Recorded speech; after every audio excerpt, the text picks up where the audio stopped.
Aujourd'hui, les théories d'Einstein aident-elles à comprendre le cerveau?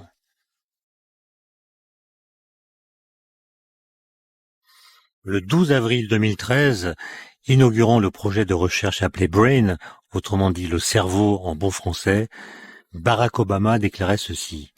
L'humanité est parvenue à identifier des galaxies qui sont à des milliards d'années-lumière d'ici, à étudier des particules bien plus petites qu'un atome, mais elle n'a toujours pas élucidé le mystère de ce kilo et demi de matière qui se trouve entre nos deux oreilles. Fin de citation. Presque 10 ans plus tard, ce constat demeure en grande partie vrai. Mais se pourrait-il que la relativité générale, c'est-à-dire la théorie de la gravitation mise sur pied par Einstein en 1915, nous aide à comprendre le fonctionnement du cerveau? En d'autres termes peut-être plus limpides, pourrions-nous établir un pont conceptuel entre la délicate physique de l'espace-temps et le vaste domaine des neurosciences? Je sais bien que même dit comme cela fait un peu bizarre, mais nous allons y voir plus clair grâce à notre invité d'aujourd'hui. Bonjour Denis Le Bihan. Bonjour Étienne. Vous êtes médecin et physicien, ce qui n'est pas banal. Vous êtes membre de l'Institut et vous êtes l'auteur d'un livre qui vient de paraître, qui s'intitule « L'erreur d'Einstein », avec comme sous-titre « Aux confins du cerveau et du cosmos ». Et dans ce livre, vous commencez par rappeler votre formation qui est double, je l'ai dit. Vous êtes à la fois physicien et médecin, et vous avez mené ces deux études de front en même temps. Comment c'est possible ? Alors, c'est pas facile. Bon, je suis pas le seul quand même à avoir cette double qualification, si on peut dire. En fait, très tôt dans ma vie, si j'ai bonne mémoire, j'avais dû avoir 5 ans, j'ai vu un film à la télévision qui représentait c'était un documentaire de radiologie. Je vois encore les images, mais bien sûr, mes parents m'ont dit, ça t'avait tellement impressionné que tu avais décidé de devenir médecin. Donc, toutes mes études, je voulais être médecin.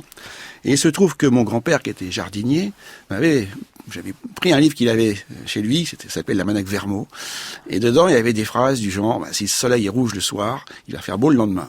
Ça m'intriguait beaucoup. Et c'est comme ça que je me suis mis à comprendre la météo. J'avais 12 ans, 11, 12, 13 ans. Et donc aller fouiller les livres et apprendre par moi-même toute la physique qui va derrière, voir les mathématiques. Ce qui fait qu'après au lycée, c'était un peu facile. Et donc c'est comme ça aussi que j'ai fait connaissance avec les théories de la relativité d'Einstein. J'avais 14-15 ans. Et arrivé à la fin du lycée, le dilemme pour moi c'était où est-ce que je vais, en médecine ou en classe préparatoire pour intégrer un cursus physique. J'ai choisi médecine. Et au bout d'un an, je ne veux pas dire que je me suis ennuyé, mais la physique me manquait, donc je me suis inscrit aussi en physique. Et j'ai fait mes études en temps partagé. Je suis devenu interne en neurochirurgie, puis en radiologie, tout en faisant, donc avec une alternance d'une année sur 2, un cursus de physique des particules à Orsay. Donc voilà. Et ma chance, mais vraiment j'ai eu beaucoup de chance, c'est que dans les années 80, l'IRM est arrivé. La résonance magnétique. L'imagerie par résonance magnétique, ce qui m'a permis d'aller à fond dans ce que je voulais faire en physique et d'explorer le cerveau sans y mettre mes doigts, comme je l'aurais fait en tant que neurochirurgien, ce que j'ai fait en tant que neurochirurgien, mais finalement de comprendre beaucoup plus le fonctionnement du cerveau. J'ai donc étudier le cerveau avec des moyens physiques. Avec des moyens physiques. Alors j'ai une première question, puisqu'on va beaucoup parler de cette théorie d'Einstein, la relativité générale, qui occupe une grande part dans votre livre. Qu'est-ce que vous avez ressenti avant-hier, le 12 mai 2022, lorsqu'a été montrée la première image du trou noir supermassif qui est au centre de notre galaxie, la Voie lactée? J'ai eu les larmes aux yeux. Carrément. J'ai écouté en direct la conférence qui a été donnée. Je savais, parce qu'on s'attendait tous à ce que... vous en parlez beaucoup dans le livre, avant que le résultat soit obtenu. Bien sûr. Vous parlez des méthodes. C'est parce qu'il y a eu un autre trou noir qui a été vu, le M87, il y a quelques années, le prix Nobel en 2020. En 2020, absolument. Donc on s'attendait, ils travaillaient déjà. Mais pour moi, c'est quand même la plus belle démonstration de la théorie de la relativité d'Einstein, ça et les ondes gravitationnelles, ça colle exactement avec la théorie, mais il faut voir ce qui va derrière, c'est-à-dire l'empire technologique qu'il a fallu mettre en place sur la planète entière. 4 ans de calcul. 4 ans de calcul. De simulation. Internet étant dépassé, les données sont envoyées sur des disques durs dans des avions. Ouais. Non mais c'est fou. Donc quand on voit ça, et puis la jeune, maintenant elle est plus postdoc, mais la postdoc de l'époque, Louise Bouman, qui elle a mis en place l'algorithme donc au MIT, quand elle a présenté, c'était extraordinaire de l'avoir présenté son projet, quoi. Donc c'est elle qui a parlé aussi. Vous saviez qu'on pourrait voir l'image d'un trou noir de cette façon, alors que entre lui et nous, il y a 26 000 années-lumière de distance, avec beaucoup de poussière, de gaz qui viennent absorber la lumière. Oui, parce qu'en fait, c'est pas de la lumière. On nous montre une image parce que notre cerveau humain ne sait voir que des images. C'est des ondes radio. C'est des ondes radio. Hein, attention. C'est de la lumière. C'est de la lumière sur le plan physique, mais c'est pas voilà. Je veux dire, cette image où on voit un trou noir et puis de l'orange autour, c'est une reconstruction totale pour que le cerveau humain puisse la comprendre. Hein. Attention, ça c'est dans mon livre, je parle beaucoup de ces biais cognitifs. On ne peut voir que ce que notre cerveau sait voir avec notre corps. Donc en fait, l'image du trou noir, c'est pas du tout ça. C'est pas du tout ça. Ça c'est le rendu pour l'humain qui doit regarder ce qu'on lui montre. En tout cas, c'est pas une photo. C'est pas une photo, exactement. C'est pas une photo. Le trou noir n'émet pas de lumière. C'est pas une photo. Alors, le point important, c'est cette théorie de la relativité générale, Denis Le Bihan. Comment est-ce que vous la présenteriez si vous deviez le faire comme aujourd'hui en 5 minutes? La relativité générale en physique ou en physique, dans le cerveau? En physique, non, on n'en est pas au cerveau. On n'est pas encore au cerveau. On en est à Einstein, tout simple. Donc, en gros, d'abord, il y a deux théories, la relativité restreinte et la relativité générale, hein, d'accord. Donc il faut voir celle de 1905 et celle de 1915. Voilà, donc quand même, il faut partir de l'idée de départ qui est la relativité restreinte, donc qui fait apparaître un espace-temps. C'est un concept qui était nouveau à l'époque, même si c'est Minkowski qui l'a en pratique écrit comme ça, mais qui vient du fait que il y a dans l'univers une constante à laquelle est égale la vitesse de la lumière. Je pèse mes mots, hein, c'est pas la vitesse de la lumière qui est une constante, c'est que la vitesse de la lumière est égale à une constante de l'univers. Et à cause de ça, comme la vitesse de la lumière ne peut pas changer, quelle que soit la direction dans laquelle on observe, le temps devient relatif. Il y a un espace-temps. Voilà. Donc ça, c'est 1905. Le problème ensuite, c'est qu'Einstein s'est aperçu qu'il y avait un gros problème. Les équations de Newton, la gravité, faisaient que si nous, aujourd'hui, si le soleil disparaît d'un seul coup, il va falloir 8 minutes avant qu'on s'en aperçoive, parce qu'il faut qu'il y ait une propagation, d'une part des ondes lumineuses, mais aussi des ondes de gravitation. Alors que Newton, c'était instantané. Donc pour Einstein, non, c'est pas possible, ça ne peut pas être instantané. Donc il y avait quelque chose qui clochait. Et il a fallu quand même 10 ans pour arriver à petit trouver que le moyen d'expliquer ça, c'était que l'espace-temps devait être courbé, et que c'était la courbure qui était responsable de la gravitation. Autrement dit, il n'y a plus de force. L'exemple qu'on trouve dans beaucoup de livres, mais si vous vous mettez sur un trampoline, vous allez déformer le trampoline. Vous mettez une bille ou une boule de billard sur le côté du trampoline, elle va venir rouler à vos pieds. Mais vous l'avez pas attirée. Voilà, c'est la courbure qui reste. Donc voilà. La gravitation est une déformation de la géométrie. Une déformation de l'espace. Et non pas une force qui s'exerce au travers de l'espace. C'est ça. Alors vous dites 10 ans pour que Einstein développe cette théorie. En fait, c'est 8 ans, puisque c'est en 1907 qu'il a eu l'idée la plus heureuse de sa vie. Oui, c'est horrible. Que vous rappelez dans votre livre. Oui, c'est horrible comme histoire. En fait, il comprend qu'une personne en chute libre ne sent pas son poids. C'est ça. Puisque tous les corps tombent à la même vitesse. Si on tombe avec une bouteille d'eau dans la main, on lâche la bouteille. C'est ça. Elle tombe à la même vitesse que nous. Et donc, par rapport à nous, elle est en lévitation, elle flotte. Elle flotte. Et la gravitation, qui est la cause de la chute, semble être annulée par le fait qu'on tombe. Alors. C'est important parce que jusqu'à Einstein, la masse qui fait qu'on a un poids sur notre balance et la masse inertielle, c'est pas forcément la même chose. Or, son intuition, c'est que la masse qui donne notre poids, donc parce c'est la gravitation, et la masse qui fait que dans un virage on est projeté à gauche ou à droite, pourquoi c'est la même chose? La masse grave et la masse inertielle. C'est ça. Pourquoi est-ce que c'est la même chose? Ça a l'air évident, mais ça l'est pas du tout. Donc, et lui, il part du principe que c'est absolument identique. Il le montre très facilement. Les équations sont ultra simples. Et il en arrive à dire, donc la gravitation est une accélération. C'est le principe d'équivalence, 1907. Et voilà, donc on peut dire que c'est de 1907 à 1915 qu'il a développé donc ça fait 8 ans, je suis d'accord. Mais en fait, c'est quand même l'espace-temps de 1905, voilà. Alors dans votre livre, vous développez tout cela avec beaucoup de précision et au milieu d'un chapitre, vous montrez une reproduction du tableau de Van Gogh qui s'appelle La nuit étoilée. Oui. Qu'est-ce qu'il fait là? Qu'est-ce qu'il fait là? Oui. Dans le livre, pourquoi vous avez éprouvé le besoin de le Alors en fait, il y a 3 tableaux dans mon livre. Oui, il y a aussi Picasso. Picasso, c'est très intéressant. Donc, en 1905, donc Einstein produit la théorie de la relativité, mais il y avait d'autres personnes qui travaillaient sur le temps, et en particulier Poincaré, qui était à 2 doigts de trouver la relativité, il faut quand même le reconnaître. Hein. Voilà. Et donc, on commençait à avoir des idées sur le fait que la simultanéité, c'était un problème, etc. Donc Picasso, au bateau Lavoir, avait des amis, et avait une maîtresse qui était aussi à coquiner avec un physicien. Et c'est comme ça qu'il y a eu le travail de Poincaré qui est arrivé aux oreilles de Picasso. Et sur une toile c'est à 2 dimensions. On reproduit la 3e dimension avec la perspective, etc. Mais comment reproduire la 4e dimension? Donc l'exemple que je donne, c'est que si vous regardez quelqu'un de face et de profil, vous pouvez dire c'est la même personne. Et comment est-ce que vous y arrivez? Parce que mentalement, vous devez faire une rotation entre la face et le profil. Et cette rotation prend du temps. Ce n'est pas simultané. Vous ne pouvez pas avoir les deux en même temps. Donc Einstein s'est dit, Picasso s'est dit, je vais faire quelque chose. Il a 800 esquisses dans son petit cahier là. Et il arrive à mettre un visage à la fois de face et de profil. Donc c'est une simultanéité spatiale. Il fait coexister 2 faces qu'on ne peut pas voir en même temps. Voilà. Et ça, c'est le cubisme. Le cubisme est parti de là. Donc voilà pourquoi Picasso est dans mon livre. C'est parce qu'en fait, il fait le lien entre la physique et le cerveau. Alors, pour l'autre tableau, effectivement, c'est un peu plus subtil. C'est simplement que le ciel et les lignes qui sont dans ces tableaux sont courbes.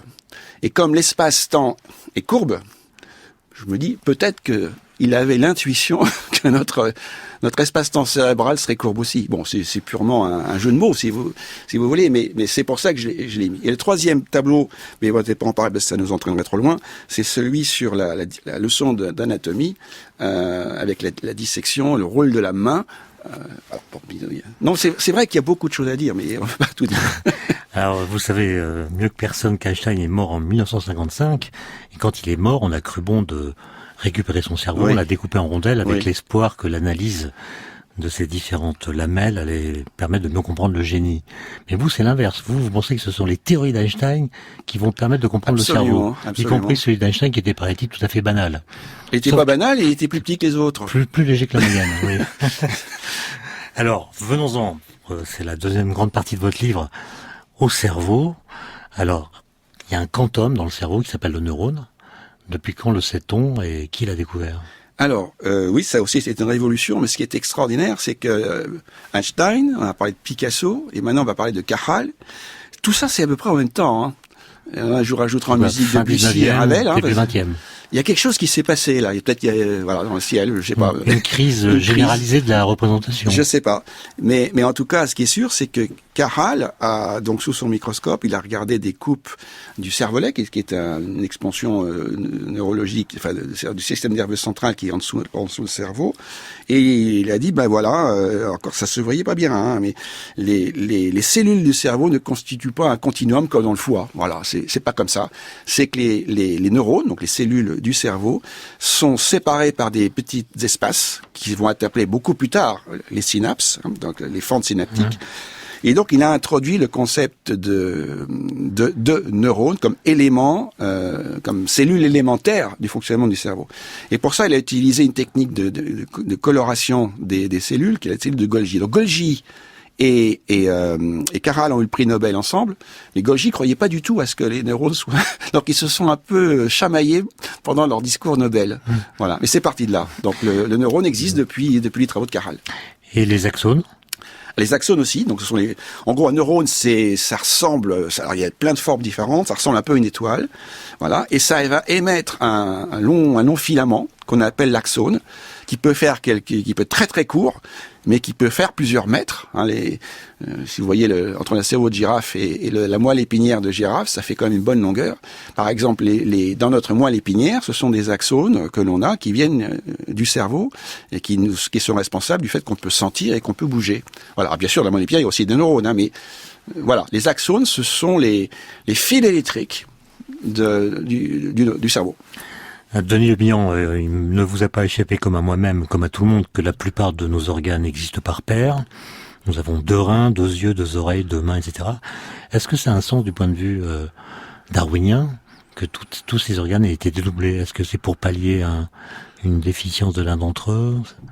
J'avoue que, comme Einstein fréquentait peut-être Dieu, mais pas moi, donc je n'ai pas la réponse à cette question, mais on peut effectivement penser qu'il y a un avantage pour la survie d'avoir des organes en double. Maintenant, le foie, il y en a qu'un, hein, donc le cœur, il est en double, mais les cavités gauche et droite n'ont pas exactement le même rôle. Et dans le cerveau, il y a deux hémisphères. Il y a deux hémisphères qui n'ont pas le même rôle. Ils n'ont pas le même rôle.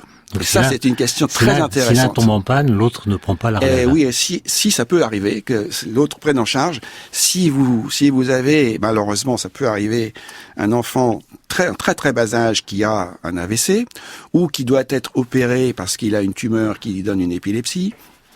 Donc, en général, quand vous retirez une partie du langage, une partie qui est liée aux régions du langage, vous perdez le langage chez l'adulte. Eh bien, l'enfant, donc le langage est plutôt du côté gauche, peut récupérer, et on voit sur nos images d'IRM que le langage s'est transféré à droite.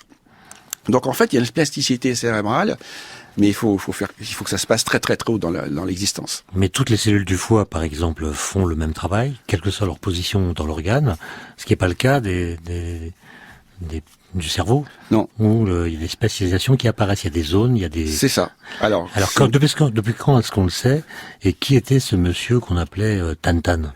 Alors, on dit, c'est vrai, mais en fait, c'était Lebord, Monsieur Lebord, c'était le nom. Lebord, c'était le nom du malade, t'entends. Et c'est Broca, Paul Broca, le chirurgien qui était à Bicêtre, qui a fait cette publication.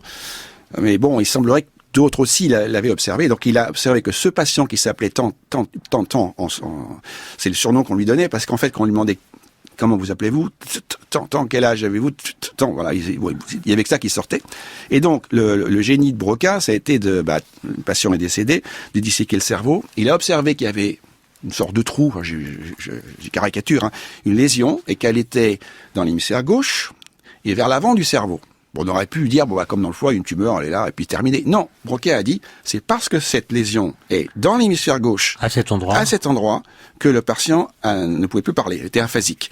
La lésion aurait été ailleurs, ou dans l'hémisphère droit, il aurait pu parler, il aurait eu autre chose. Voilà. Donc c'est le début de cette connaissance que le cerveau est organisé en régions, et c'est le début de toute la recherche qui a été faite sur ce qu'on appelle les cérébraux lésés, donc les patients qui avaient des lésions et on attendait leur décès. Malheureusement, à l'époque, c'était assez fréquent. On disséquait le cerveau. On a donc pu faire un catalogue des régions. Une cartographie des régions cérébrales.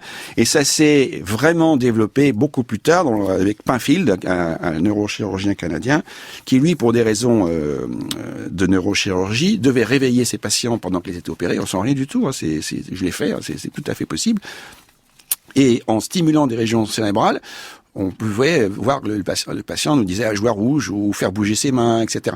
On faisait ça, on fait encore un peu d'ailleurs, pour être sûr qu'on est au bon endroit dans le cerveau avant de retirer une lésion. Vous pouvez le commander finalement Non, c'est qu'on regarde où l'on est, c'est-à-dire qu'en faisant une petite stimulation électrique, on vérifie on n'est pas dans un endroit qui est critique. Et donc ça a permis d'aller beaucoup plus loin dans la compréhension de chaque région cérébrale fait. En gros, si je peux simplifier, c'est ce qu'on appelle les aires de Brodmann. Alors les aires de Brodmann, c'est parce que c'est un autre médecin allemand qui a disséqué un demi-cerveau d'une femme âgée et qui a, en regardant au microscope, découvert que le cerveau est organisé en régions qui ont des neurones de formes différentes, de densités différentes, d'organisations différentes. Donc il a identifié une soixantaine d'aires qui s'appellent les aires de Brodmann et qu'on utilise toujours aujourd'hui pour se placer dans le cerveau. Donc c'est grossier, mais c'est la méthode de référence. Donc on sait que le cerveau est organisé en régions sur le cortex. Donc, tout ça, c'est des éléments fondamentaux qu'on a tendance à négliger parce que c'est acquis. Mais donc c'est la surface du cerveau, ce qu'on appelle le cortex, qui a toutes ces fonctions. Donc c'est comme si on avait un alphabet de fonctions différentes, certaines liées à la vision, à la motricité, au langage. Et même dans la vision, vous avez des tas de sous-régions capables de détecter des choses de plus en plus fines. Voilà. Donc en fait, le cerveau, c'est un assemblage de régions qui ont chacune des rôles différents. Et Denis Le Bihan, quand est-ce qu'est apparu, est-ce qu'on le sait d'abord, cette fameuse latéralisation du cerveau? Non. Le fait que l'hémisphère gauche et l'hémisphère droit n'aient pas les mêmes fonctions? Non, c'est arrivé un jour, et puis c'est pourquoi. C'est une sorte de brisure de symétrie. comme dirait un Il y a une physicien. brisure de symétrie, absolument. Il y a une brisure de symétrie. Et bon, ce qu'on sait, c'est que le fait que la plupart des gens sont droitiers, mais le côté droit du corps est commandé par le cerveau gauche. Là encore, c'est peut-être pour des instants de survie. Vous voyez, des instants de survie. Comment ça? Parce que si quelqu'un arrive à gauche, on part à droite, c'est ça? Bah, par exemple, voilà. Par exemple. Ou bien parce que s'il y a une atteinte... C'est le cerveau gauche oui. qui se rend compte qu'il y a une agression. Voilà, vous voyez arriver à gauche. C'est le bras droit ou la jambe droite. Par exemple, j'en sais rien, hein, j'imagine, mais voilà, donc ça peut être aussi. Mais ce qui est sûr... Les gauchers seraient désavantagés, alors. Eh ben voilà, moi j'ai la chance d'être ambidex, donc je sais pas à quel côté je partirais. Non mais vous parlez à un gaucher, là, faut faire attention. Ah d'accord, oui, il faut faire attention. Donc la plupart des gens, 85% en gros, sont droitiers, donc ont aussi le langage du côté gauche. Donc le fait d'être droitier et d'avoir le langage du côté gauche serait lié. D'ailleurs, dans le langage français, on parle de maladroit, hein, ou d'être gauche. C'est très péjoratif. Hein. Ça m'a jamais plu. Comment? Ça m'a jamais plu. Ben, je m'en doute, mais c'est pas par hasard. La sinistrose, hein, en latin, sinistre et à gauche aussi. Voilà. Donc, on ne sait pas pourquoi, mais il y a peut-être un lien entre dextérité et langage. Mais on n'en sait pas. On n'a aucune réponse. Denis Dubignand, vous dites dans votre livre que c'est une phrase qui m'a fait réfléchir et je veux être sûr de l'avoir bien comprise. Vous dites l'espace physique est encodé dans l'architecture de notre cerveau. Oui. Alors qu'est-ce que vous voulez dire par là, Est-ce que c'est l'espace lui-même qui est encodé ou est-ce que c'est simplement notre perception de l'espace qui est codé? Non, c'est vraiment physique. Alors je parle pas de l'espace-temps hein, pour l'instant d'Einstein. Je parle de l'espace standard. Ouais. Donc on va prendre l'exemple simple. Quand vous regardez devant vous, ce que vous voyez en haut va se projeter dans le cortex cérébral visuel en bas. Ce que vous regardez à gauche va arriver à droite. Un peu comme sur un... Je n'avais pas pu parler de plaque photo, mais CDD à l'arrière d'un appareil photo. Donc il y a une inversion. Donc déjà il y a ça. Et en fait, ce qu'on appelle, c'est la rétinotopie, à savoir donc l'espace que l'on regarde est projeté à l'arrière du cerveau, de façon inversée, mais il y a une bijection. Voilà. Donc une petite région du cortex visuel corde pour une petite région précise de l'espace physique. Alors en fait, c'est déformé.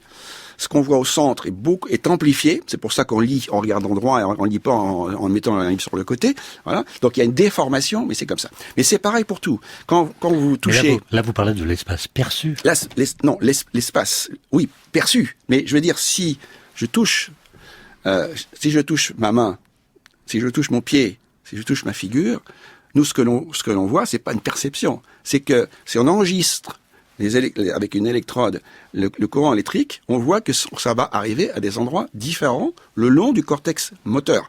Et même chaque doigt de la main arrive à des endroits différents. Les guitaristes qui ont des dystonies, ils n'arrivent plus à séparer leurs doigts parce qu'ils ont tellement travaillé mal que le cerveau se mélange un peu les pinceaux, si j'ose dire. Voilà. Donc en fait, l'espace physique est projeté dans... C'est pas une perception, c'est un encodage. Vous voulez dire que tout ce qui nous permet d'avoir un rapport à l'espace, oui. et à ce qui est dans l'espace, oui. a sa correspondance quelque part dans le cerveau. C'est plus que ça, c'est que selon la position dans l'espace, ça va arriver à un endroit différent du cerveau. Ah, c'est l'espace lui-même. C'est l'espace lui-même qui est encodé. Hein, donc voilà. Donc quand vous regardez, si vous bougez la tête, etc., c'est plus compliqué. Donc c'est pour ça qu'il vaut mieux prendre l'exemple de la sensibilité. Et bon, je sais pas si tout le monde est capable de le faire, mais moi je sais que si je prends mon doigt, je le mets sur mon front, je descends. Ce que vous êtes en train de faire. Voilà, je suis en train de le faire. Là, je sens qu'il y a quelque chose qui se passe. C'est pas la même sensation. Je descends le long de ma joue. Là, je sens qu'il y a une autre sensation. Et en fait, ce que l'on sait sur le plan anatomique, alors il y a peut-être un biais parce que je le sais, mais qu'en fait ça correspond à des racines nerveuses qui vont pas au même endroit dans le cerveau. Vous voyez? Donc c'est pas les mêmes racines nerveuses. Donc il y a bien un encodage de la réalité physique de l'espace dans l'organisation spatiale du cerveau. Je comprends. Alors, vous racontez une anecdote qui montre que le cerveau des chauffeurs de taxi londoniens, jusqu'à l'arrivée du GPS, n'était pas le même que celui du cerveau des conducteurs de bus. Ah oui, c'était une étude très célèbre, ça. Alors, ça vient d'où? Qu'est-ce qui les différencie? Qu'est-ce qui explique les différences? C'est l'apprentissage. J'ai dit au départ que le cerveau était très plastique. Donc, quand vous devez apprendre à naviguer pendant 2 ans sur un vélo dans le brouillard à Londres, vous commencez à connaître la ville par cœur. Pour passer l'examen. Pour passer l'examen du chauffeur de taxi. Le bus, lui, il aura toujours la même ligne. Donc c'est pour moi qui ai fait l'étude. Hein. C'est une étude d'IRM qui a montré donc l'hippocampe, la région qui est un peu le GPS du cerveau en fait. On l'a su, mais ça c'est venu après. Hein. C'est venu 14 ans après. Le prix Nobel pour cela. Donc l'hippocampe, c'est l'encodage de la mémoire. C'est donc aussi le GPS. Donc ce qui permet de nous repérer dans l'espace. Donc les chauffeurs de taxi ont londoniens qui passaient cet examen avec leur hippocampe plus grosse que la population générale. Voilà. Maintenant, depuis qu'il y a le GPS, effectivement, c'est peut-être plus le cas, mais ça n'a pas été vérifié. Ça veut dire qu'on peut amplifier le volume ou peut-être voilà. l'activité Alors, de la bosse des maths, zones. non, on va pas la sentir en se peignant, hein, d'accord. mais oui quand même. C'est-à-dire qu'un musicien, je joue du piano, le musicien a des régions cérébrales où il y a une hypertrophie de la matière grise, une augmentation du volume de la matière grise. Alors ça ne veut pas dire forcément qu'il y a plus de neurones parce qu'on fait que de les perdre. C'est peut-être qu'il y a simplement plus de connexions. Quand on apprend à jouer un morceau au piano, donc au début on annonce, on hésite, puis petit à petit ça devient plus ou moins automatique, on peut se consacrer à l'interprétation. Donc la plasticité cérébrale fait que vous avez donc des régions cérébrales qui vont se développer pour répondre à cela. C'est-à-dire que la pratique permet de connecter des zones, d'établir des connexions qui n'existent pas sans cette pratique. Et de les stabiliser. Donc il y a aussi ce qu'on appelle des périodes. Donc c'est l'expérience du Hubbell et Wiesel, le prix Nobel des années 60, terrible sur des animaux, des chats. Donc si on les prive, par exemple, d'un certain nombre de choses, eh bien leur cerveau. Je donne l'exemple beaucoup plus simple des Japonais. Les Japonais ne savent pas distinguer un R et un L. Hein, rond, long, ils entendent don. D'accord ? Par contre, les bébés japonais savent très bien. Alors, comment on sait ? C'est parce qu'on leur met une tétine. On leur dit long, long, long, long, puis à ce coup, on va dire rond, rond, rond. La tétine, il commence à sucer un peu plus, donc ils ont découvert qu'il y avait quelque chose. Mais le japonais adulte, lui, avoir perdu ça, parce que dans le japonais, il n'y a pas de R et de L. C'est la plasticité cérébrale. La plasticité cérébrale fait qu'on apprend, on développe des régions cérébrales au détriment d'autres qui vont disparaître. Il y a des fonctions qui vont disparaître. On peut pas tout avoir. Semblerait. Faut faire des choix. Voilà. Alors vous dites, autre phrase qui m'a plu et en même temps qui m'a laissé perplexe, vous dites que le neurone est le transistor du cerveau. Un petit peu. Et vous ajoutez que c'est même un piézoélectrique. Oui, oui. Donc là, on voit que vous avez une double formation. Est-ce que vos collègues neurochirurgiens ou neurobiologistes utilisent ce vocabulaire ? Non, mais je l'ai mis dans mon livre pour faire comprendre. On a fait peut-être une erreur, peut-être c'est encore plus compliqué en disant ça. On va essayer. Le principe du transistor, c'est que donc avant les transistors, il y avait des lampes, hein, des tubes électroniques, peu importe. Le but, c'est que on envoyait des signaux et avec ces signaux-là, on les amplifie.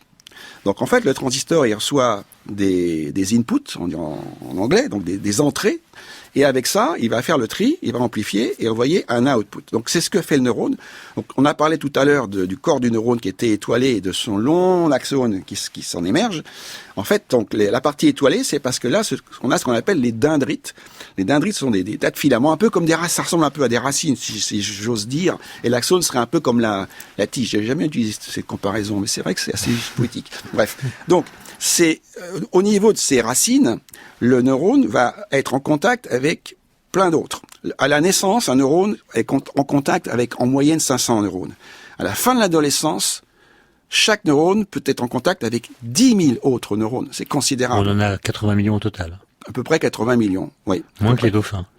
Moins que les dauphins, moins que les baleines, moins que les éléphants. Il faut tirer quelques complexes ou? Ah ben il y a intérêt, puisque en fait, je sais pas si on a le temps d'arriver là, mais c'est pas les neurones qui comptent forcément le plus, ce sont les connexions. Donc, on est mieux connectés que les dauphins. Non, ils le sont mieux que nous. Non, je vous assure qu'il y a de quoi être un peu modeste. Donc en fait, les neurones sentent toutes ces informations qui lui arrivent. Un neurone dessus va faire le tri, si j'ose dire. C'est physique, hein, chimique, moléculaire. Et de là, il va émettre, et ça c'est très important pour la théorie de la relativité, il va émettre des potentiels d'action, c'est-à-dire des impulsions électriques qui vont se suivre à une cadence bien fixée le long de l'axone pour aller informer un autre endroit du cerveau où les muscles qui sont beaucoup plus loin. Donc il va envoyer un train, ce qu'on appelle des potentiels d'action. Et là il y a deux choses énormes. C'est donc ce train a une fréquence. C'est un peu comme une onde lumineuse. Voilà. Qui transporte de l'information. Qui va transporter de l'information, un peu comme des fibres optiques. Et ce train de potentiel d'action va progresser le long de l'axone a une vitesse qui est finie. Autrement dit, c'est pas infini. Le cerveau ne travaille pas avec une vitesse qui serait comme la lumière, elle est finie. Il y a une limite.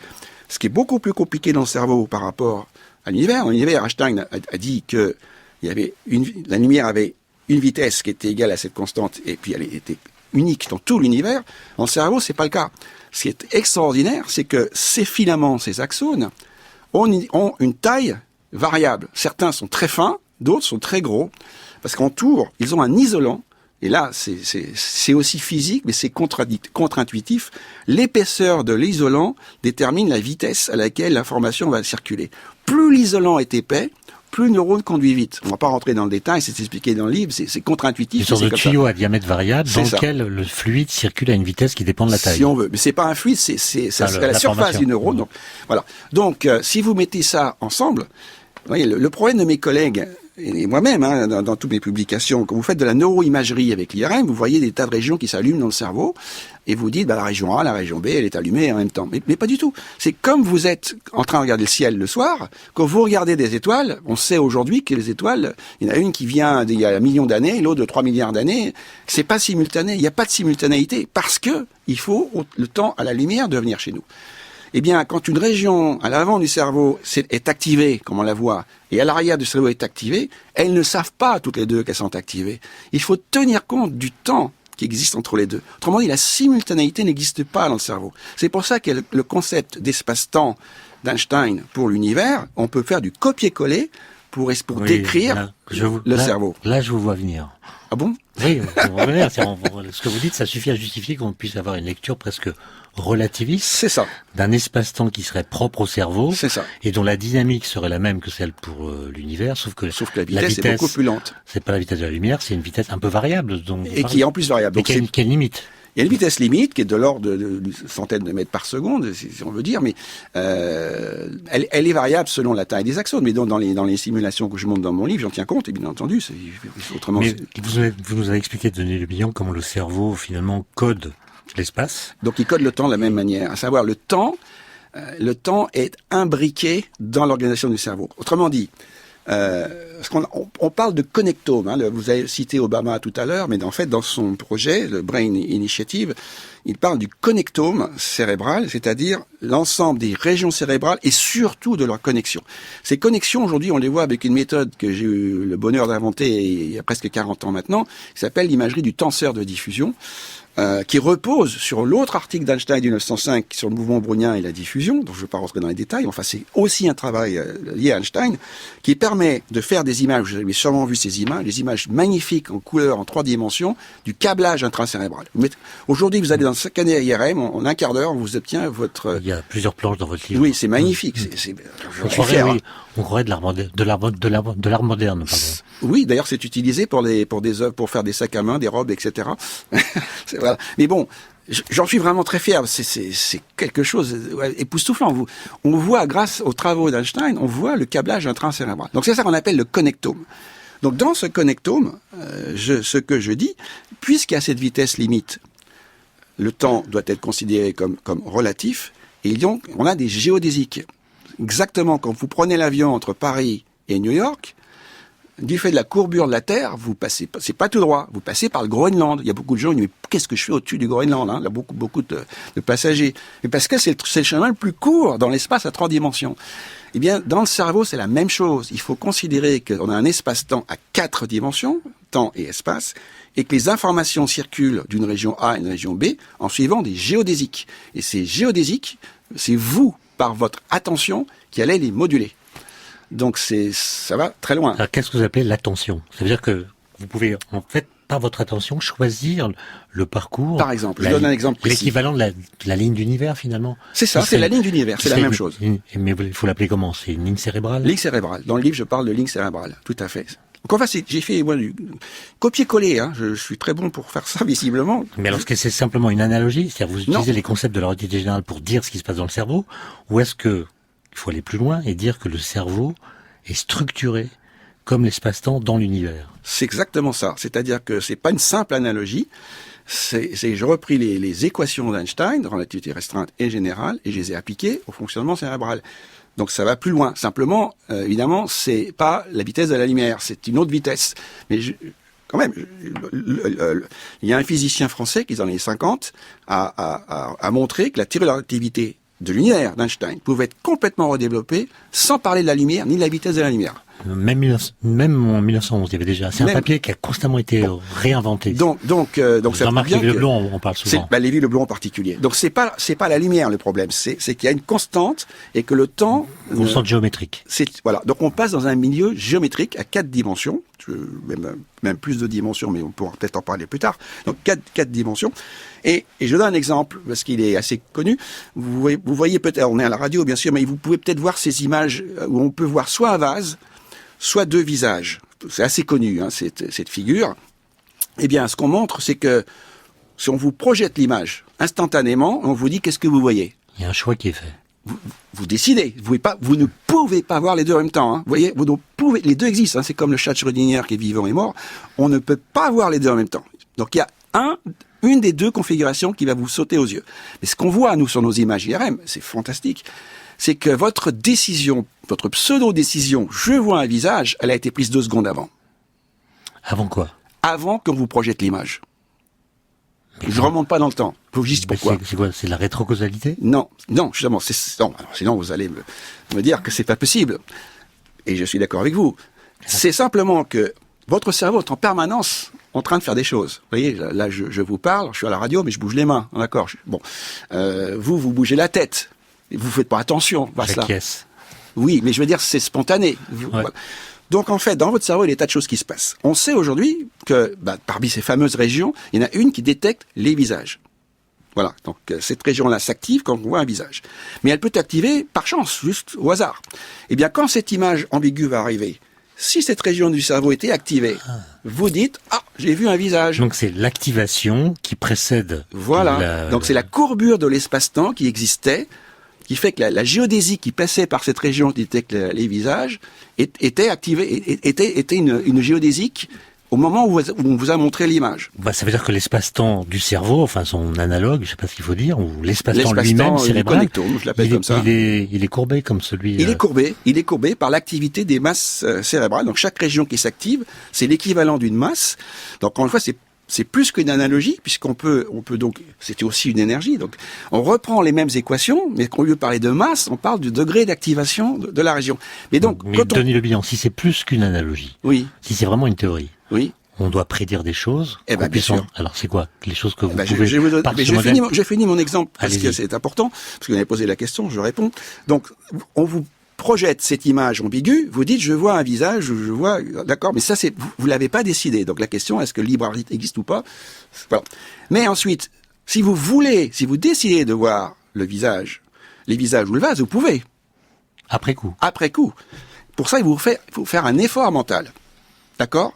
Donc vous allez recourber votre espace-temps pour que la géodésie passe par cette région qui détecte les visages. Mais ce coup-ci, vous allez le faire en pleine conscience, alors qu'avant c'était inconscient. Vous voyez? Donc ce que prévoit cette théorie, c'est que on peut aussi atteindre la conscience qui en sorte liée à la courbure. Donc si vous prenez des patients dans un état végétatif, ce qu'on sait aujourd'hui avec la méthode d'imagerie de diffusion, là, on voit la connectomique, les régions qui sont connectées, eh bien, par rapport à quelqu'un qui est éveillé, quelqu'un qui est dans un semi-état végétatif a beaucoup moins de connexion. Quelqu'un qui est dans un état végétatif profond a encore moins de connexion. Mais en fait, les régions cérébrales, si le cerveau est pas abîmé, bien sûr, hein, si c'est une cause fonctionnelle, si le cerveau est mort, il est mort. Hein. Bon, les régions qui sont à la surface du cerveau continuent leur activation. Il y a une étude extraordinaire qui avait été faite en IRM aussi, en 2006, où une jeune femme de 26 ans qui a eu un accident de voiture était dans le coma, et par hasard, pas par hasard, c'était prémédité, ils l'ont mis dans les mains. Ils ont dit, Madame, comment vous appelez-vous? Alors, il n'y a aucune réponse, rien. Mais la région de Broca, la région liée du langage, s'est activée. Madame, pouvez-vous imaginer que vous êtes en train de vous promener à votre maison? Rien, bien sûr, rien ne bouge. Et on voit dans le cerveau que les régions qui sont supposées être activées quand on se promène dans sa maison sont activées. Mais c'est extraordinaire. C'est vrai qu'elle entend et son cerveau réagit à ce qu'elle a entendu. Elle est inconsciente, elle est dans un état végétatif. Donc, Donc, ce que l'on a fait, c'est que, si on arrive à recourber l'espace-temps suffisamment, on doit pouvoir reconnecter ces régions et réveiller des gens qui seraient dans un état végétatif. Bon, c'est de la science-fiction pour l'instant, d'accord. Mais on a quand même essayé, pas chez des humains, parce que sur le plan éthique, ce serait compliqué, mais on a essayé chez des rats anesthésiés. Donc, on a anesthésié des rats, donc c'est un équivalent d'un état végétatif. C'est pas tout à fait la même chose. Il faut être très très prudent dans ce qu'on dit, pas donner de faux espoirs aux gens. Et en stimulant une région bien précise du cerveau, un tout petit noyau du thalamus au centre du cerveau, et en le modulant, en gros avec de l'eau, pour faire gonfler ou pas gonfler les neurones qui sont là, eh bien on reconnecte et le cerveau se réveille. Le rat se réveille instantanément alors qu'il est sous anesthésie. Vous voyez? Donc ce modèle... Donc ça, c'est prédit par votre modèle. C'est prédit par mon modèle, oui, tout à fait. Et alors vous parlez dans votre livre, Denis Le Bihan, des couloirs du temps. Alors c'est quoi les couloirs du temps? Et vous parlez aussi de la schizophrénie. Oui. Alors comment est-ce qu'on relie ces deux sujets, qui sont différents, avec tout ce que vous venez de dire? Alors il faut revenir en arrière. Donc là, pour la conscience telle que je vous l'ai décrite, on va aller beaucoup plus loin dans la conscience, parce qu'en fait, ma théorie va beaucoup plus loin que ça. Hein. Mais et l'attention, donc, on courbe l'espace-temps. Là, je reviens en arrière parce que pour expliquer donc ce que vous me dites, les couloirs du temps et la schizophrénie, il y a pas besoin de ces courbures. C'est plus, entre guillemets, plus simple. On est dans l'espace-temps de la relativité restreinte. Minkowski. De Minkowski. On appelle ça l'espace-temps plat. Alors, évidemment, les gens disent, mais c'est à 4 dimensions, comment ça peut être plat? Mais il est plat quand même, pas de courbure. Bon, il est plat parce qu'il n'y a pas de courbure. Voilà, faut accepter ça. Eh bien, l'univers, on considère qu'il est sain. D'accord? Malheureusement, l'humain, il n'est pas toujours. Et d'abord, l'univers, on pense qu'il est seul, il est tout seul, ce qui n'est pas forcément exact. Et les humains, il y en a quand même 8 milliards sur Terre. 8 milliards de cerveaux. Voilà. Plus ceux qui sont morts, qui communiquent toujours avec nous, hein, quand on lit leurs livres et qu'on écoute leur musique. Peu importe. Donc, si il y a quelque chose qui ne va pas dans la vitesse de communication, vous parlez de la vitesse limite, bon, eh bien, on montre que dans certaines pathologies, en particulier psychiatriques, en particulier la schizophrénie, mais ce sera le vrai pour l'autisme aussi, l'imagerie de diffusion, le senseur de diffusion, encore une fois que j'ai inventé il y a longtemps, permet de voir que le câblage est anormal entre différentes régions cérébrales.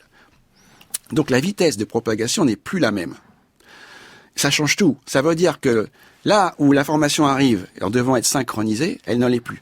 En permanence, vous avez quand vous lisez, hein, on se parle quand on lit dans notre tête. Mais bon, on sait que c'est nous, mais bon, on se parle quand on lit quelque chose. Donc on sait que notre cortex préfrontal en permanence nous parle, mais on ne le sait pas, c'est inconscient. J'exagère, je vais simplifier à l'extrême. L'information va arriver au niveau des régions auditives, où elles vont produire une activation, voilà, que le cerveau va interpréter en disant, il y a une voix, ah mais c'est la voix qui a été émise plus tôt, voilà, et donc c'est bouclé. Donc on sait aujourd'hui que quand vous imaginez une voix, vous activez le cortex auditif qui sert à entendre l'extérieur. Hein. Pareil pour la vision. Donc, Denis Le Bihan, il reste 2 minutes. Il reste 2 minutes. Et je voudrais que pendant ces 2 minutes, vous m'expliquiez pourquoi votre livre s'intitule L'erreur d'Einstein, alors que tout votre livre consiste à montrer qu'il s'est pas trompé. Absolument. C'est un peu provocateur. L'erreur d'Einstein, c'est lui, c'est pas moi, hein, c'est lui qui a dit qu'il avait fait l'erreur la plus grave de sa vie, quand après avoir ajouté une constante cosmologique dans son équation de la gravité en 1917, pour stabiliser l'univers, et quand on s'est aperçu que l'univers il était en expansion, ce que prévoyait parfaitement son équation, mais il était passé à côté, il l'avait pas vu, donc il l'a retiré en disant cette constante c'est la plus grande erreur de ma vie. Si, il avait vu que son modèle prévoyait que l'univers était en expansion, mais ça lui a pas plu, donc il a bloqué cette expansion par une constante cosmologique. C'est ça, mais l'expansion a été démontrée après, donc après, il s'est dit, c'est la plus grande erreur de ma vie. Sauf que,